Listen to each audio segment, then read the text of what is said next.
Hey guys, in this video, I'll show you how you can add a Visa gift card to PS5, so make sure to watch this video till the end and let's get started.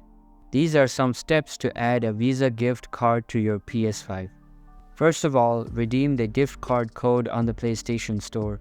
You can do this by going to the store, scrolling down to redeem codes and entering the code from the email or the back of the card. Then add funds to your wallet using the gift card balance. You can do this by going to your online ID, selecting payment management, then add funds and selecting a payment type. Now download and enjoy your game or content. You can do this by selecting download and continue after redeeming the code. And that's how you can add a Visa gift card to PS5. Hope you liked the video. Thanks.